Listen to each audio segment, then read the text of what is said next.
Este año cae la fiesta de Yud Beis Yud Gimel Tammuz, el día de la liberación del Rebbe Rayatz de la cárcel en Rusia, en el Shabbat Parashat Chukat Balak. Y como dice el Shlach Kadosh, que hay un kesher entre las fiestas y también la Parashat de la semana, tenemos que buscar la explicación, cuál es la relación entre la fiesta de Yud Beis Tammuz con Parashat Chukat Balak y los dos juntos como este año.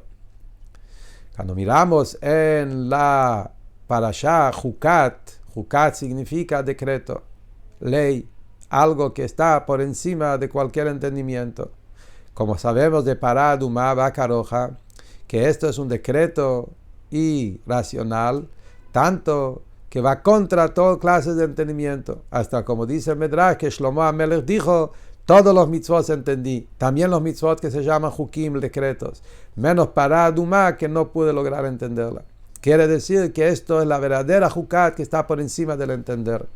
En Avodah del Yehudi, la idea de Jukat, decreto, es Mesirut Nefesh, autosacrificio, autoentrega. Eso que un Yehudi tiene un Mesirut Nefesh, eso es la idea de Jukat. El Mesirut Nefesh no es lógico. La lógica nunca, la mente, el intelecto nunca te va a llevar a entregar la vida. Te quiere mejorar la vida, buscar una vida mejor, más ideal, más espiritual, pero no entregar la vida. Eso es algo que viene de un lugar superior, totalmente superior de cualquier tipo de entendimiento. En Mesirut Nefesh hay diferentes clases de Mesirut Nefesh. A veces hay Mesirut Nefesh que tiene algún cálculo, porque también la mente entiende que a veces hay que dejar la mente en un costado. El intelecto sabe que el intelecto tiene límite y hay cosas que hay que dejar al intelecto y dejarse llevar por algo superior, pero con algún tipo de cálculo, hasta qué punto no es sin límites. Pero hay un nivel de Mesirut Nefesh que no tiene ningún tipo de cálculo. Es un Mesirut Nefesh completo, donde la persona se entrega en forma total, sin ningún tipo de Heshbonot. Ese clase de Mesirut Nefesh lo tenía el Rebbe Rayatz en su vida. Nosotros sabemos la historia de esa época, donde el gobierno ruso prohibió el estudio de la Torah de los niños. El Rebbe Rayatz, en esta época, donde en Rusia hicieron guerra contra el judaísmo, no se asustó y él enfrentó un gobierno enorme, que fue un gobierno muy fuerte en esa época. Y el Rebbe separó solo una persona contra un gobierno tan feroz y siguió adelante con la difusión de Torah, pero no solamente eso. Su trabajo principal fue enseñando a los niños Torah. Y eso fue lo más peligroso. Y eso es algo que no se entiende. Lógicamente uno dice, justamente los niños no tienen obligaciones todavía. Al pie alajá, los niños no tienen obligación de cumplir mitzvot. Y eso fue lo más peligroso. ¿Cómo hizo el Rebbe de poner en peligro todo el judaísmo en Rusia? ¿Por qué? Por algo de chicos que todavía no tienen obligación. Si miramos con lógica, no se entiende. Pero justamente el Rebbe no pensó en lógica. El Rebbe sabía que él es el Rebbe, él es un líder y él tiene que cuidar el futuro del pueblo de Israel. No hay Heshbonot, ¿qué va a pasar? Los Heshbonot, si va a tener lógica, no va a tener, si va a tener, ¿cómo se dice? Éxito, no va a tener éxito, eso es un Heshbon para Hashem.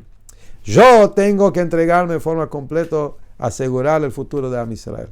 Esa clase de Mesirut Nefesh, que es totalmente irracional, eso viene de Jukat, de ese nivel de entrega a Hashem por encima de cada entendimiento y lógica. Esa idea de Mesirut Nefesh lo vimos en la vida del Rebbe anterior, en los 30 años de su vida. Los 30 años de su vida son 3 épocas. 10 años en Rusia, 10 años en Polonia y Letonia, y 10 años en América, Estados Unidos. Cada lugar hubo otra clase de Mesirut Nefesh. El Mesirut Nefesh en Rusia era del cuerpo, literal. Era ese peligro de vida día a día.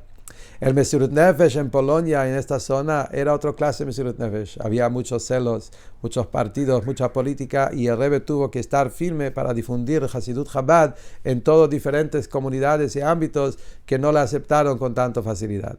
Y en Estados Unidos había otra clase de dificultad. Ahí la gente no quería escuchar del judaísmo.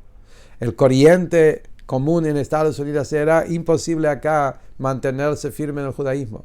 Y no solamente eso, lo trataron de convencer al Rebbe y burlarlo y molestarlo en su trabajo. Y a pesar de eso, el Rebbe se puso firme a difundir el judaísmo en Estados Unidos, en todo el mundo alrededor. Eran 3 clases de Mesirut Nefesh y en cada uno el Rebbe se entregó con todo. ¿Por qué? Porque su esencia era Mesirut Nefesh. Ese tema de Mesirut Nefesh es Jukat. Eso era el Rebbe. Balak, que nos enseña, Balak es el odio gratuito. No solamente eso, un odio de lo antisemita. El odio de Balak era un odio que no tenía lógica. Él no tenía ningún problema, los judíos no le querían entrar en su país, no le querían molestar, tenían prohibido entrar en su país. Y a pesar de eso, él quiso borrar el pueblo. Y no solamente eso, mandó a llamar a Bilam y le quiso pedir que maldice al pueblo. Y Bilam sabía que eso no va a funcionar. Ese odio de ese nivel, eso tuvo también el Rebbe en Rusia. La gente que persiguieron al Rebbe y lo llevaron preso, lo llevaron a la cárcel, eran gente que sabían que por la ley no hay ningún problema lo que el Rebbe está haciendo, se puede estudiar Torah, etcétera, como el Rebbe Rayatz se escribe en sus cartas, pero lo único que querían es vengarse, que eran gente de odio, nada más, odio gratuito, Balak. Y a pesar de eso, el Rebbe no se asustó, y el Rebbe estaba firme y fuerte y siguió adelante en su abodá de difundir Torah y judaísmo en todos lados. Por eso, Jukat Balak, ese Jukat Balak, el odio sin límites que tenían la gente que lo llevaron al Rebbe a la cárcel, el Rebbe lo enfrentó con Jukat de Mesirut Nefesh, con esa abodá de entrega hasta sin ningún tipo de cálculo. Ese Mesirut Nefesh que el Rebbe tuvo, eso rompió la clipá del Balak, la clipá de ese odio, igual que pasó en Balak, que cuando Bilam quiso maldecir al pueblo, al final se transformó en bendiciones, y mejores bendiciones están en esta parashá. Lo mismo también, Davka, de todo ese odio, se terminó con la fiesta de Yud Beis Tammuz, un Yom Tev más en el mundo, en el judaísmo, y donde el Rebbe pudo salir de Rusia y llegar a difundir Torah y Hasidut en todas las partes del mundo, y haciendo que el mes de Tammuz se va a transformar en un mes de alegría con la Geulah Shlema como Mashiach Tzidkenu.